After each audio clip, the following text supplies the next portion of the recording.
IBPS अर्थात banking की जो रिक्रूटमेंट कराती है संस्थान, institute of banking personal selection, इन्होंने फिर से एक नोटिफिकेशन जारी किया है। और इस नोटिफिकेशन में इस बार इन्होंने कस्टमर सर्विस एसोसिएट अर्थात CSA की भर्ती के लिए यह विज्ञापन दिया है। कस्टमर सर्विस एसोसिएट मूलतः क्लर्कियल कैडर वाले होते हैं, आप कह सकते हैं बैंकिंग क्लर्क हैं। ग्रेजुएट हैं किसी भी विषय में, इंजीनियरिंग हो या फिर मैथ्स हो, आर्ट्स साइंस कॉमर्स, किसी की बात नहीं है।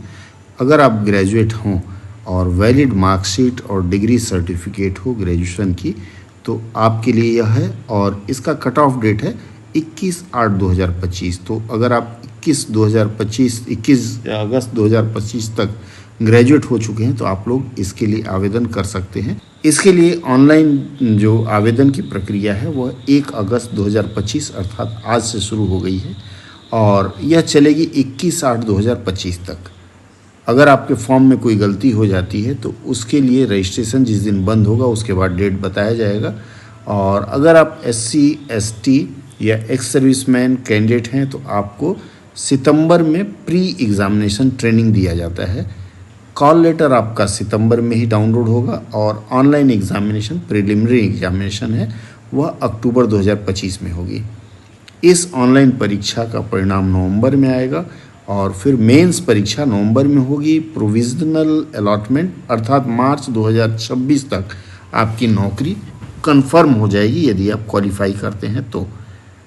इसके बाद इसमें थोड़ी सी और विस्तार से यदि हम जाएं तो एजुकेशनल क्वालिफ़िकेशन आदि पर चर्चा करें तो पहले देखिए आपके जो इसका सैलरी शुरू होगा, इसकी तनख्वाह जो शुरू होगी वह शुरू होगी 24,050 रुपये से लेकर के। बैंकिंग का जो वेतन होता है वो IDA पैटर्न पर चलता है और इसमें bank of Baroda, Canara bank, Indian overseas bank, UCO bank, bank of India, central bank, Punjab national bank, union bank, bank of Maharashtra, Indian bank और Punjab and Sindh bank participate कर रहे हैं। यह आती है और मैक्सिमम आप 28 वर्ष तक हों।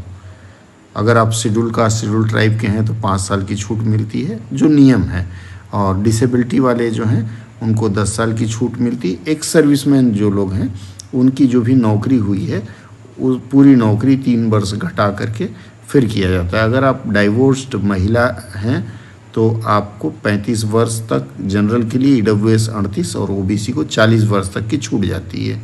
आप देख लीजिएगा इसमें अगर आपका भरने का मन है तो ये बहुत अच्छा है। इसमें सबसे बड़ी बात और है कि इसमें जो बेंचमार्क डिसेबिलिटी वाले पर्सनल हैं उनको छूट दी जाती है या कह सकते हैं उनको रिजर्वेशन है।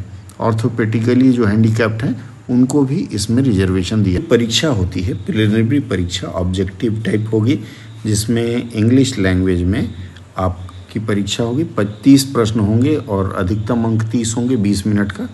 न्यूमेरिक एबिलिटी होती है अर्थात मैथ होता है थोड़ा सा, बैंकिंग मैथमेटिक्स, यह 35 नंबर का होता है और रीजनिंग होगा 35 नंबर का।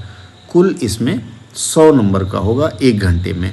और इसके बाद जब आप मेंस के लिए जाएंगे तो उसमें जनरल या फाइनेंशियल अवेयरनेस अर्थात बैंकिंग अवेयरनेस से मिला जुला रहता है और जनरल इंग्लिश, रीजनिंग एबिलिटी और क्वांटिटेटिव एप्टीट्यूड मतलब 200 नंबर का होता है। प्रीलिम्स के बाद जो मेंस होगा ये दोनों ऑब्जेक्टिव टाइप टेस्ट होते हैं तो आपके लिए बहुत अच्छा रहेगा। इसके अलावा एक चीज़ और इसमें ध्यान देने की बात है कि आपकी लोकल लैंग्वेज प्रोफिशिएंसी टेस्ट भी ली जाएगी अर्थात जिस स्टेट के लिए आप आवेदन कर रहे हैं। देखिए यहाँ विज्ञापन में स्पष्ट रूप से लिखा है कि आप जिस राज्य से आवेदन कर रहे हैं उस राज्य की स्थानीय भाषा आनी चाहिए। और ऑनलाइन जब परीक्षा आप दे रहे होंगे तो उसमें से एक भाषा पर 10th स्टैंडर्ड की परीक्षा होगी और वह आपको क्वालिफाई